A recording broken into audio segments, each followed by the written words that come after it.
Episode की शुरुआत में एक काकुशी जिसका नाम गोतो होता है, वो तांजीरो को बता रहा था पूरा स्वॉर्डस्मिथ विलेज तबाह हो चुका था क्योंकि वहाँ पर 2 अपर रैंक के डीमन हानटेंगो और ग्योको ने अटैक कर दिया था और बाकी के बचे विलेजर्स ने अपना बेस चेंज कर लिया। तांजीरो पूछता है कि उन्होंने अपना बेस इतनी जल्दी चेंज कैसे करा। गोतो बताता है कि उनके पास काफ़ी विलेज कहानी है तो इन्हें उसमें कोई प्रॉब्लम नहीं होगी। तांजीरो वहाँ ठूस ठूस कर खाना खाता है क्योंकि उसे मित्सुरी जैसा बनना था, क्योंकि मित्सुरी भी खाने की बड़ी शौकीन है। गोतो फिर बताता है कि मित्सुरी और मोइचिरो 2 दिन से बेहोश थे और वो तीसरे दिन रिकवर होकर उठे थे। गोतो फिर नेजुको के बारे में पूछता है। तांजीरो फिर बताता है कि नेजुको अब सनलाइट को कंज्यूम कर सकती है, पता नहीं वो अभी तक डीमन है या ह्यूमन बन चुकी है। इस पर रिसर्च रेडी तमायु कर रही है। गोतो फिर पूछता है कि नेजुको और वो 3 लड़कियां कहाँ हैं। तांजीरो बताता है कि वो 3 लड़कियां नेजुको का ख्याल रख रही थी और उसे वो बोलना भी सिखा रही थी। अगले सीन में हम जेनेट्सु को देखते हैं जो कि नेजुको को सनलाइट में देखते ही खुशी के मारे उछलने लगता है। वो उसे बोलता है कि तुम रात में जितनी खूबसूरत दिखती थी उससे कई गुना ज़्यादा तुम दिन में खूबसूरत दिखती हो। और वो उससे बोलता है क्या तुम मुझसे शादी करोगी, मैं तुम्हें हमेशा सुशी और फिश खिलाऊंगा। मगर तभी नेजुको बोलती है वेलकम बैक इनोसुके, और जेनेट्सु का गुस्सा 7वें आसमान पर पहुंच जाता है और वो इनोसुके को पीटने की बात करता है। बाद में हमें पता चलता है कि जब से नेजुको ठीक हुई है तब से इनोसुके बस उसे अपना नाम बुलवाने पे तुला हुआ है। अगले सीन में सभी हाशिराशी मास्टर के मैंशन में मीटिंग होती है। सानेमी वहाँ बड़ा ही रूठा हुआ होता है क्योंकि उसे अभी तक कोई भी अपर रैंक का डीमन नहीं मिला। फिर ओपेनर मित्सुरी और मोइचिरो से पूछता है कि क्या तुम दोनों ठीक हो। वो दोनों बोलते हैं हाँ हम ठीक है, मगर मित्सुरी को लगता है कि ओपेनर के उसके लिए कोई फीलिंग है। फिर शिनोबु पूछती है कि तुम दोनों इतनी जल्दी रिकवर कैसे हो गए। फिर गियू कहता है कि इसके बारे में हमें मास्टर बताएंगे। तभी वहाँ मास्टर की वाइफ अमाने आती है। अमाने बोलती है कि मास्टर की तबीयत बहुत ख़राब है इसलिए उनकी जगह वो यहाँ उपस्थित है। जो भी मास्टर के लिए प्रे करता है कि वो जल्द से जल्द ठीक हो जाए। अमाने फिर बताती है कि एक डीमन ऐसा भी है जो कि अब सनलाइट को कंज्यूम कर सकता है और वो नेजुको है। मोजान गारंटी से नेजुको को कंज्यूम करने के बारे में प्लान बना रहा होगा और जल्दी सभी हाशिराज और डीमंस के बीच में बहुत बड़ा वॉर होगा। तो स्वॉर्डस्मिथ विलेज आर्क में हानटेंगो और ग्योको से फाइट करते वक्त मित्सुरी और मोइचिरो दोनों ने अपना मार्क अनलॉक कर लिया था। अमाने उन दोनों से पूछती है कि तुम दोनों ने अपना मार्क कैसे अनलॉक किया। इस पर उन दोनों को कुछ समझ नहीं आता। अमाने फिर बताती है कि यूरिची जिसने मोजान दी माइकल जैक्सन को काफ़ी हद तक मार दिया था, उस पर और उसके सभी साथियों पर मार्क अनलॉक हो गया था। साने में गुस्सा होते हुए बोलता है कि ये इन्फॉर्मेशन उससे क्यों छुपाई गई, उससे उसके बारे में कुछ नहीं पता था। अमाने बताती है कि कई सारे हाशिराज इस पर बिलीव नहीं करते थे क्योंकि उनका मार्क अनलॉक नहीं होता था और कई सारे इन्फॉर्मेशन और डॉक्यूमेंट्स भी खो गए थे।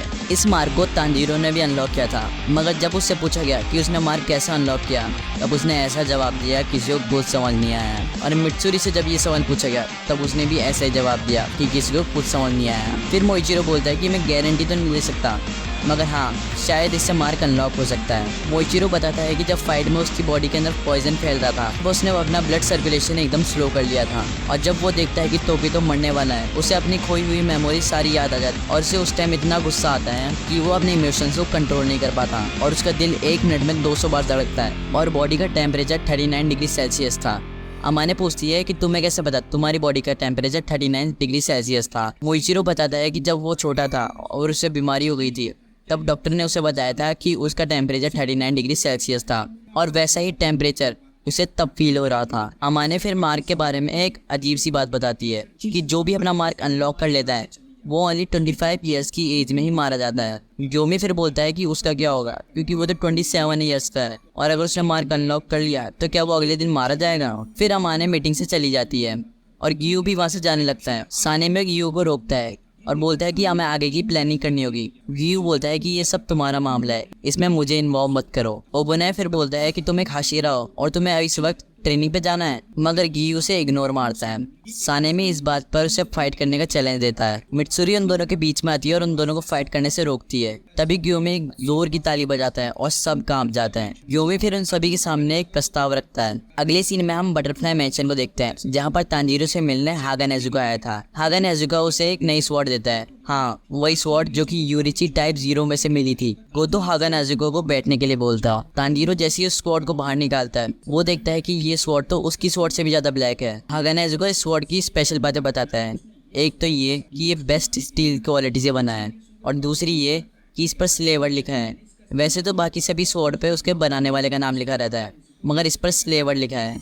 शायद तक ये सभी डीमंस को मारने के लिए है, और जो इसका इस्तेमाल करता होगा वो बेहद ही पावरफुल होगा। तांजीरो से सवाल करता है कि जब उसने ये स्वॉर्ड यूज करी थी तब उस पर तो स्लेवर्ड नहीं था। हागा नेजुका बताता है कि तब ये इतनी अच्छे से पॉलिश नहीं थी, इसलिए उसे दिखा नहीं होगा। हागा नेजुका बोलता है कि तांजीरो, मुझे तुम्हें मारने का मन कर रहा है। हम इस स्वॉर्ड को रिपेयर करते समय मुझे बहुत सारी चोटें लगी, मगर मैं तब भी रुका नहीं और स्वॉर्ड को रिपेयर करता रहा। और वो इस बात पर तांजीरो को एक जोर से गाल खींचता है। गोतो से बोलता है कि तांजीरो अभी तक ठीक नहीं हुआ, तो प्लीज उसकी गाल मत खींचो, उसे आराम करने दो। वो तांजीरो के बाल पकड़कर बोलता है, तांजीरो अब तुम पूरी जिंदगी मुझे मीठा राशि दामोनो दोगे। तांजीरो बोलता है, हाँ ठीक है, मैं तुम्हें खिलाऊंगा। तांजीरो गोतो को बोलता है कि आज तो हागा नेजुका थोड़ा शांत था। तांजीरो के बगल के बेड में ही गैन्या था और वो उनकी आवाज से डिस्टर्ब हो रहा था। तांजीरो उसे सॉरी बोलता है, मगर तभी वहाँ इनोसो की खिड़कियों को तोड़कर आ जाता है। गोतो उस पर चिल्लाते हुए कहता है, लेडी कोशो तुम्हें नहीं छोड़ेगी, वो तुम्हें मार देगी।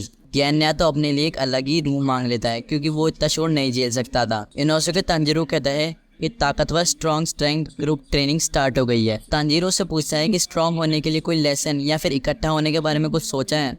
इनोसो के एटीट्यूड में बोलता है, मुझे नहीं पता। और इसी के साथ ये एपिसोड यहीं पर ही एंड हो जाता है। तो दोस्तों, आपको ये एपिसोड कैसा लगा हमें कमेंट करके ज़रूर बताइए, और इस चैनल को सब्सक्राइब करके बेल आइकन ज़रूर दबाना, और इस वीडियो को एक लाइक भी कर देना। तो मिलते हैं अगले वीडियो में, तब तक के लिए बाय बाय।